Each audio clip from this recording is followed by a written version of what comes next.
Hello, and welcome to episode 19 of Conversing on Africa's Peace, a podcast focused on the African Union's Peace and Security Council and key related issues, produced as a collaboration between the Australian Embassy in Addis Ababa and Amani Africa Research and Media Services. Once again, this is Sion from Amani Africa.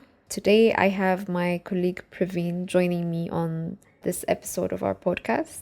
Hello. So, today, as always, we're going to be discussing the program of work for May 2024.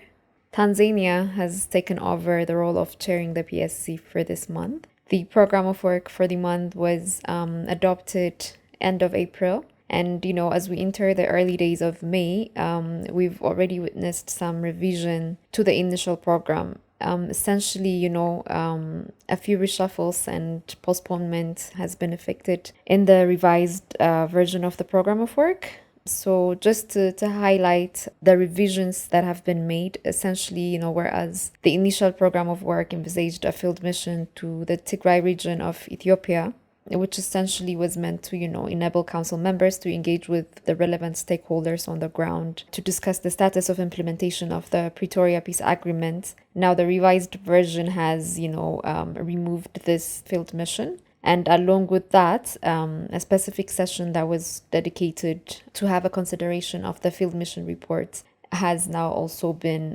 removed from the revised program of work.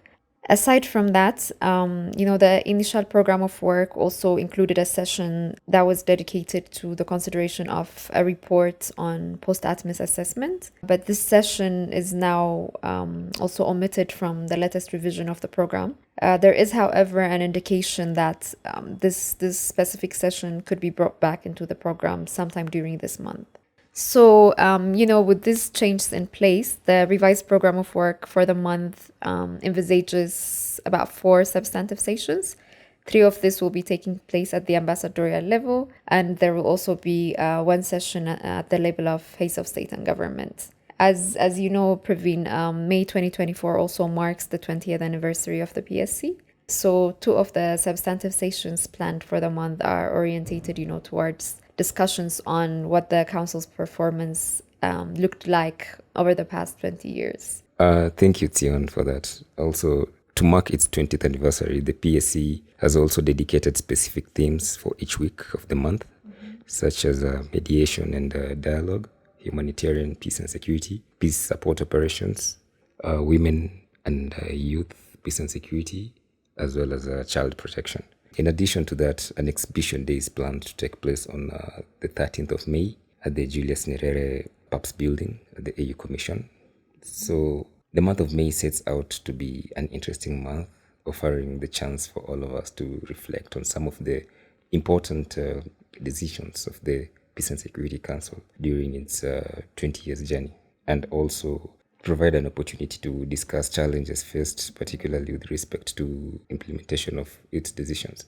All right, thanks a lot, Pravinia. Definitely, I think this month does offer great opportunity for all of us to look into how the PSC's decision making can be further enhanced, and also to appreciate and draw best practices from its activities in the past 20 years. So yeah, but before we forge ahead and start discussing the details on some of the sessions that will be considered during this month, why don't we just briefly do a recap of what transpired during the previous months of April. Let me hand over to you, Praveen, to walk us through some of the standout sessions. Yeah, thank you, Tion. Looking back in April 2024, the Gambia presided over the chairship of the council as a standing chairperson. 4 sessions were convened during the month. In addition to that, a high-level meeting on counterterrorism, as well as also consultations between the Peace and Security Council and the ECOWAS Mediation and Security Council was held in Abuja, Nigeria. One session I would say stood out was the 1206th meeting of the PSC, which was an open session on hate crimes and fighting genocide ideology in Africa. And this comes given the recent appointment of an AU Special Envoy for the prevention of crimes and genocide. If you can recall, this has been a specific decision of the PSC, which it has been reiterated in a number of its past communiques and press statements. Yeah. Additionally, the meeting was an opportunity for Council to encourage the AU Commission to continue applying the AU transitional justice policy and post-conflict and reconstruction and development policy, with the aim to support member states in promoting accountability, justice, national reconciliation, and unity. And on the same context, Council urged member states to enhance their national early warning and response capacities, to promote awareness campaigns through various media and education channels. And also, from the press statement released, we can also see that there's Council's reiteration on the importance of promptly implementing the AU Assembly's earlier decision to construct an AU Human Rights Memorial Center dedicated to victims of human rights violation in Africa, including instances such as the genocide against the Tutsis in Rwanda, apartheid rule in South Africa, the Red Terror in Ethiopia, colonialism, and the slave trade. Yeah, noteworthy also, on 2024 marks the 30th anniversary of the Rwanda genocide. And as a tradition, the AU observed this day on 7th of April with a commemorative march and an open session in the Commission, which saw the attendance of member states, AU partners, as well as academia. Yeah, and this event was under the theme of Remember, Unite, Renew.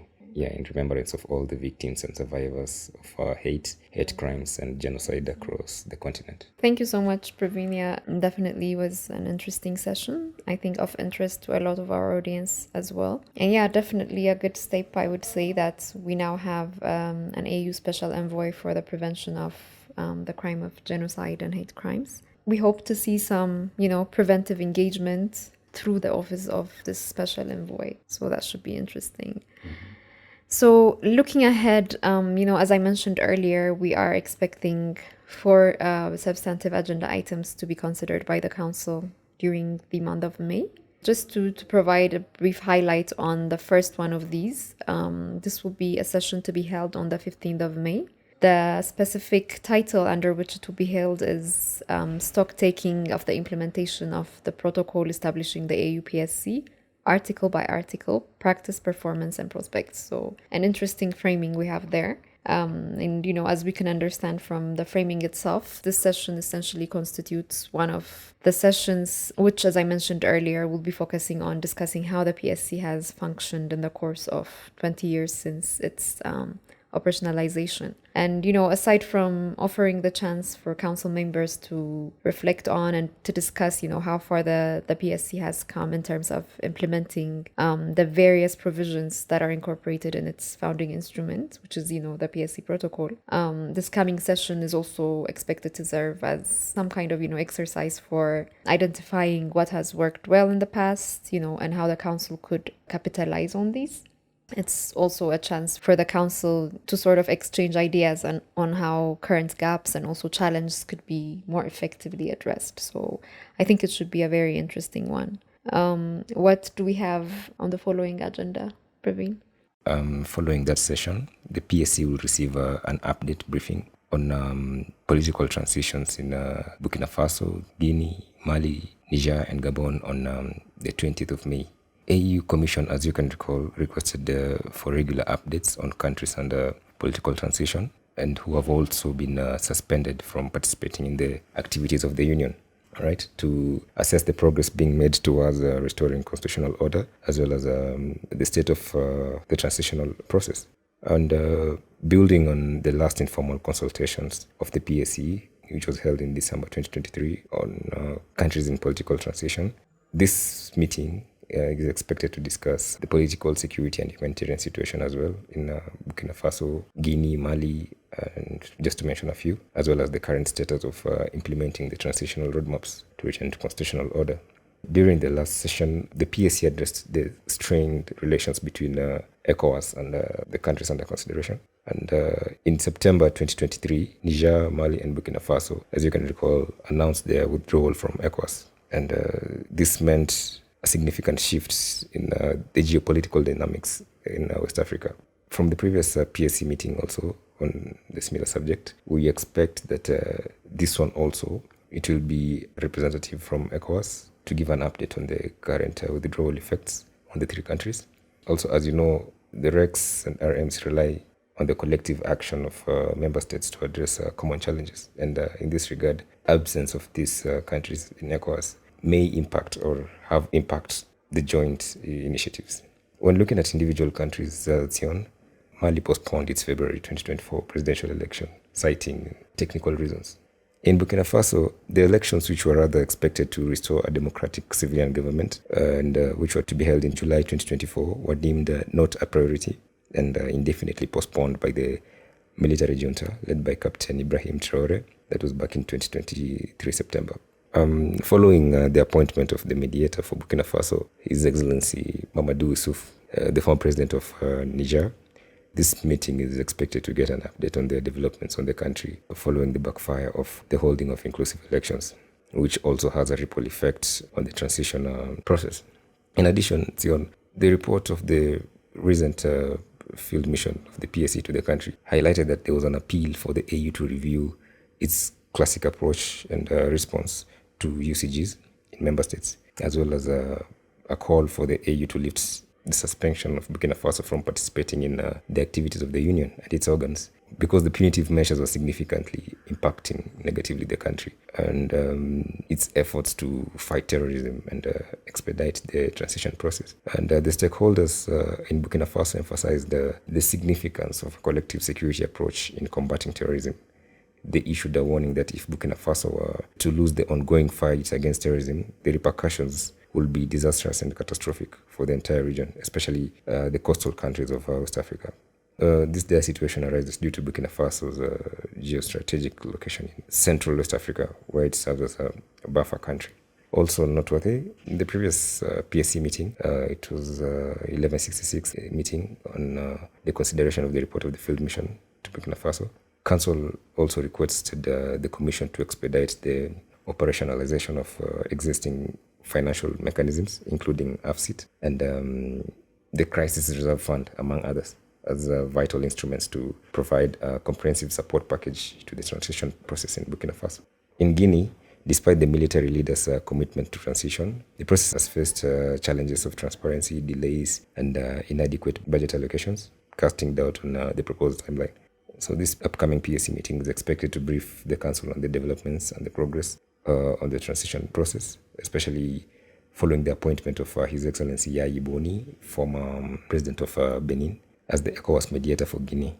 Furthermore, Sion, it will also be a good opportunity for this meeting to discuss, or rather to get an update on the operationalization of the monitoring mechanism on the transition in Guinea, MMTG, which was expected to comprise, or which is expected to comprise AU members, ECOWAS, UN, and all other relevant stakeholders. And this is pursuant to the communique of the PSC's 1030th meeting adopted on 10th September 2021 as a comprehensive framework for coordinated support and follow-up on transition in Guinea. When it comes to Mali, the elections were postponed from February to a date that is yet to be announced. And also, Tion, if you can recall, progress was attained in the implementation of the transition roadmap in Mali, including the adoption of a new electoral law and creation of the Independent Electoral Management Authority, the enlargement of the composition of the National Transitional Council, NTC, also the legislative body of the transition. All this to strengthen inclusivity, the adoption of timetable for political, institutional, and electoral reforms, as well as the appointment of the members of the committee responsible for drafting the preliminary version of the new constitution. And also, during the third meeting of the Monitoring and Support Group for the Transition in Mali, GST, the Transition Authority of Mali made a request for the lifting of remaining sanctions. However, the response from the Council remains uncertain, especially considering that lifting the suspension would likely require ECOWAS's agreement. This situation also highlights a gap in AU's normative framework regarding sanctions, as there is still ambiguity regarding the criteria and timing for lifting sanctions. So, Sion, there's quite a lot we expect from this upcoming meeting on the countries in political transition. Thank you. Yeah, that's interesting, Praveen. Thanks. In addition to these, the other countries in political transition, which will be discussed on the 20th of May, are Niger and Gabon. As we all recall, Niger's transitional leaders are, they're yet to devise a transition roadmap. And this is despite ECOWAS's recent decision to lift the economic and financial sanctions, which were imposed in response to the July 2023 coup. And all those regional consultations have been initiated earlier this year. A proper inclusive national dialogue is also yet to be held, as was announced initially in July 2023. Clearly, this national dialogue is a very critical step, which, as envisaged, would help to define not only the duration of the transition, but also would definitely have a contribution in identifying agreed transition tasks that should be, prioritized. Yeah, so Nigerians are also yet to gain any sort of clarity and certainty regarding the plan that the military authorities have for restoration of constitutional order. So this is where we stand with respect to Niger. When we come to Gabon, which is one other country that experienced a coup in 2023 in addition to Niger, some progress seems to have been recorded, particularly in terms of, moving the transition forward. In early April this year, specifically, an inclusive national dialogue was started. And, it's expected to engage a wide range of relevant stakeholders in the course of some weeks to come. The expectation, from this national dialogue is essentially to adopt a roadmap which would determine the duration of the transition. It would also essentially help to examine draft constitution, which would then, be approved by a referendum and then pave the way for conduct of elections that would facilitate handover of power to civilian rulers. So this seems to be the plan at the moment, but it is of course worth recalling that initially 24 months transition timeline was announced by the transition government. It seemed to have envisaged to stay in authority until August 2025. But it seems that now the timeline aspect is to be determined based on the outcomes of the national dialogue, which could mean something good if solid agreement and consensus, is to be reached among the relevant stakeholders in Gabon. So, Praveen, maybe if you walk us through the remaining couple of sessions we're expecting during this month. Very well, Sion. Moving forward, on 21st of May, there will be a meeting for the consideration of the draft Common African Position on the fourth review conference of the United Nations Programme of Action to prevent, combat and eradicate the illicit trade of small arms and light weapons in all its aspects. In brackets, it's UNPOA. Yeah. The conference is scheduled to take place from 18th of June to 28th of June in New York. And participants will have the chance to showcase the advancements made in implementing the program of action aimed at preventing, combating, and eradicating the illicit trade in small arms and light weapons. Additionally, there will be a review of the International Tracing Instrument, ITI. Yeah, and in this regard, the AU PAPS department actually convened a meeting with the member states and its partners and other relevant stakeholders in this discourse to develop a draft Common Africa Position on the fourth review conference of UNPOA. Today, actually, 7th of May, the PSC committee of experts are convening to review it, which eventually informed the substantial PSC meeting on 21st for consideration. Yeah, and in addition, Sion, on 25th of May will be the highlight of the month.